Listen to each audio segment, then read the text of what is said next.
Yarana, c'est Philippe de Pacific Venturi. Bienvenue dans ce nouvel épisode de Pacific Hoe, le podcast complémentaire à la newsletter Te qui t'aide à naviguer efficacement dans ce monde changé. Aujourd'hui, je reçois Jean-Baptiste Tavanet, qui est agriculteur à Papeari. À suivre, une conversation avec Jean-Baptiste sur le thème de Te de cette semaine, l'agriculture de demain. Yarana Jean-Baptiste. Yarana. Alors, est-ce que tu peux rapidement nous présenter ton exploitation ? Alors, déjà, avant tout, je m'appelle Jean-Baptiste Tavanae. Je suis un agriculteur certifié bio, c'est Papeari. Et du coup, j'ai une exploitation de 2 hectares qui, en fait, a pour culture de maraîchage certifié bio. D'accord. Donc, tout type de fruits et légumes, alors ? Alors, les fruits et légumes, c'est en cours de projet, là. C'est une nouvelle parcelle de 13 hectares. Et je fais aussi un peu de tubercules, là. C'est vraiment en démarche, là, en ce moment. D'accord. Ok. Alors, de ton point de vue, en tant qu'agriculteur bio, est-ce que tu peux nous dire quelle est ta perspective sur la situation du secteur agricole au Fénois, notamment en cette période de Covid, de pré-post-Covid, je ne sais pas comment on peut l'appeler. Alors, il faut savoir qu'en période de crise sanitaire, depuis qu'il y a eu cette crise en Polynésie, tous les gens se lancent maintenant dans l'agriculture. Que ce soit une agriculture, je dirais, familiale, une culture familiale, ou sinon, c'est des grandes exploitations. Et maintenant, les gens se rendent compte que, dû à cette crise-là, ils commencent à être autonomes sur l'alimentation. Parce qu'il y a eu aussi des importations qui ont été, en fait, je dis qu'ils ont fermé des importations sur certains des produits. Et nous, ici, en Polynésie, chaque foyer, en fait, cherche une solution à pouvoir, en fait, avoir des produits tous les jours. Est-ce que c'est une bonne chose pour toi, de cette tendance, que chacun fasse pousser les produits dans son jardin, ou est-ce que ça impacte au contraire ta distribution ? Moi, je trouve que non, c'est vraiment une bonne décision que chacun, en fait, puisse se lancer leur propre potager. Et aussi, il faut savoir que là, actuellement, on a aussi des problèmes de semences, d'où ça a été fermé sur l'importation des semences. Et maintenant, on essaie de récupérer nos propres semences et d'en faire, de multiplier notre variété pour qu'on puisse quand même maintenir durant cette crise. D'accord.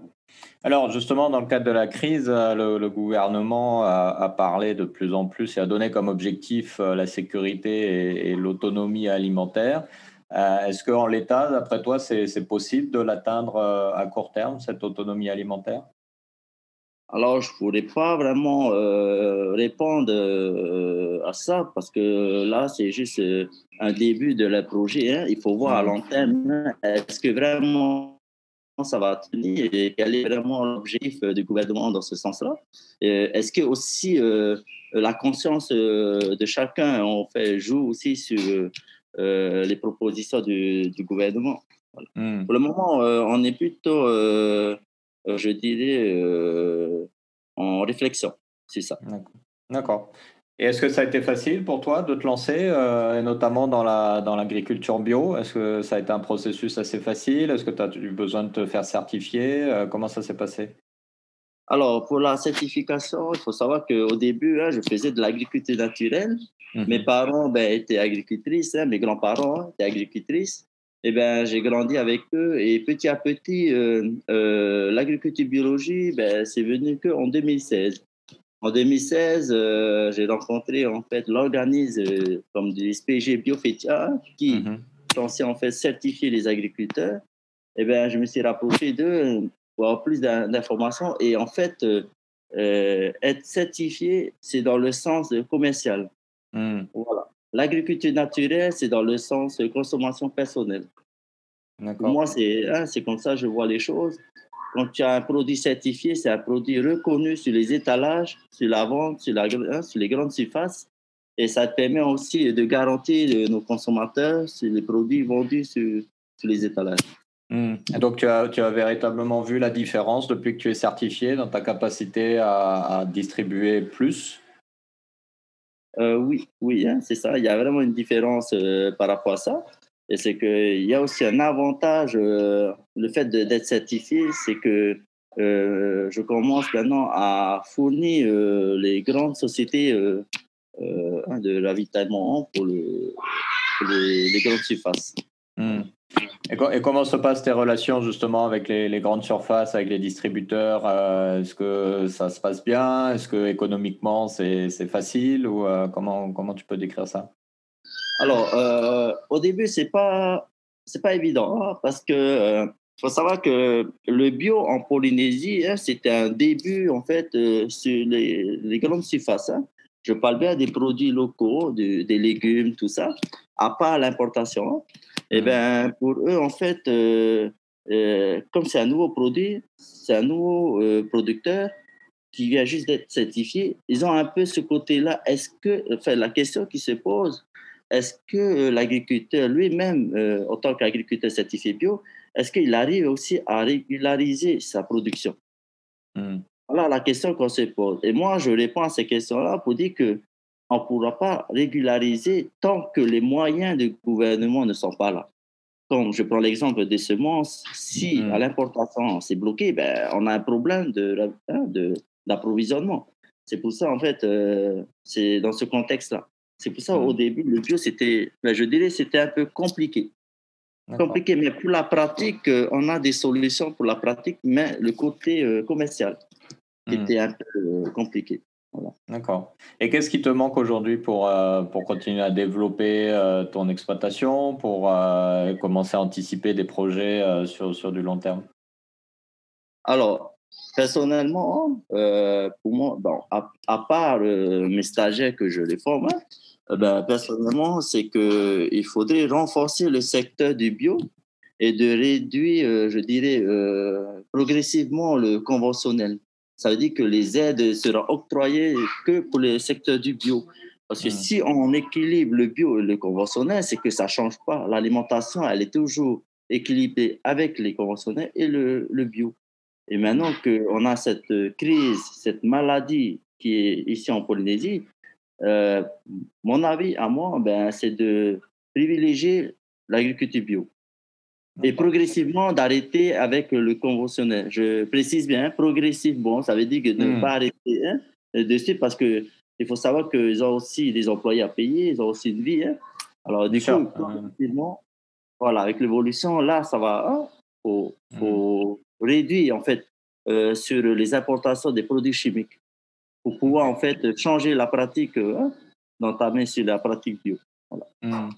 Alors récemment, le gouvernement a annoncé qu'ils allaient, interdire ou bloquer l'importation, de lait de coco. Est-ce que tu penses qu'il y a d'autres produits qu'on importe aujourd'hui qui sont produits localement, qui devraient être interdits à l'importation pour aider justement le secteur à se développer?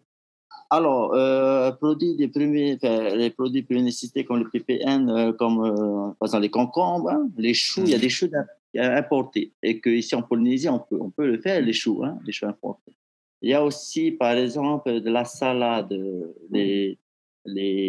comment on appelle, les jeunes pousses, hein, et Mmh. que ici, maintenant, en Polynésie, on arrive à le faire.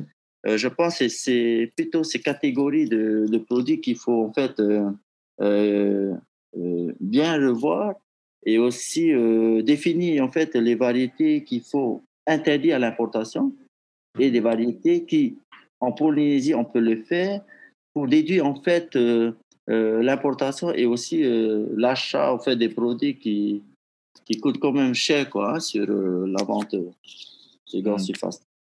D'accord.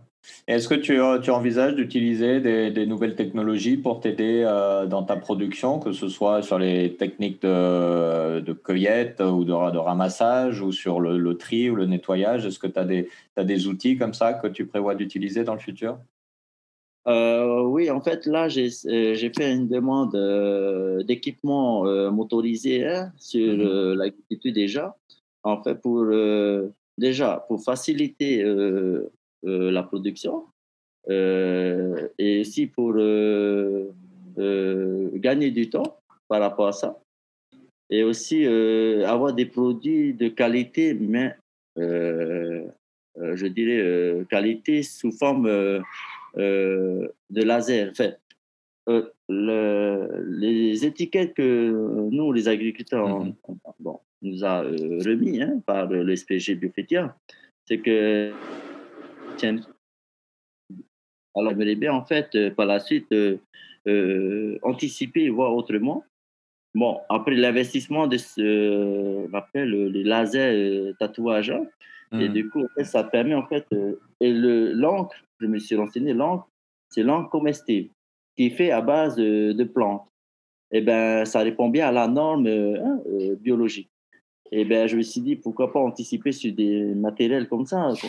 Parce que on essaie aussi de réduire l'impact sur le plastique. Et ben on essaie aussi de voir comment remplacer le plastique par une autre méthode. Et ben voilà. Ben en fait, pour le moment, on est en plein, je dirais, on étudie les propositions pour pouvoir améliorer. Mais c'est quand même un investissement important, quoi. Oui, j'imagine. Donc, dans le futur, Et on peut s'attendre à des tomates tatouées, alors, au voilà, laser. voilà, c'est ça. Parce que je l'ai vu ça en Ukraine. Et en Ukraine, en fait, je voyais comment ça passe au laser, et ils disent qu'il n'y a pas, d'impact. En fait, parce que si tu passes sur la pomme, ben la pomme maintenant, c'est tatoué avec le laser. Et ben, ça abîme pas en fait le fruit. Et D'accord. du coup, je me suis dit pourquoi pas sur les concombres, sur les aubergines, qui ont les mêmes textures que la pomme, et aussi sur les papayes solo, sur les tarots, sur les maniocs, voilà, les patates douces, pourquoi pas. Cette machine-là, gérée par une coopérative, pour bénéficier de l'aide du pays, une coopérative, ça répond vraiment à tous les agriculteurs. Voilà. Une machine pour tous les agriculteurs. Ok, super intéressant. Ma dernière question pour toi, Jean-Baptiste. Comment tu vois l'avenir de ton exploitation? Optimiste, pessimiste? Comment tu anticipes le futur? Ben, optimiste, voilà. Positif, tout est positif. Voilà. Et aussi, je vois le développement, comme je disais, progressivement du bio, qui répond aussi partout, que ce soit à Tahiti et sur les îles atolls, voilà, dans les tours de tout. Ok, ça marche. Jean-Baptiste Maruru, Faitoito, et merci Merci. d'avoir pris le temps pour répondre à nos questions. Merci beaucoup. Allez, Voilà. Anna. Voilà, j'espère que cette discussion avec Jean-Baptiste aura apporté des éclairages supplémentaires sur cette thématique de l'agriculture de demain. Si tu n'as pas encore découvert la newsletter Tehoe de ce jour, tu peux la retrouver sur nos réseaux sociaux, Facebook, LinkedIn ou Instagram. Et si tu ne t'es pas encore abonné, tu peux t'y abonner gratuitement en allant sur pacificventuri.com/newsletter avec un S à la fin. Et n'hésite pas à partager ce podcast et la newsletter à tes collègues, ta famille et tes amis pour les aider à naviguer efficacement dans ce monde changé. Nana.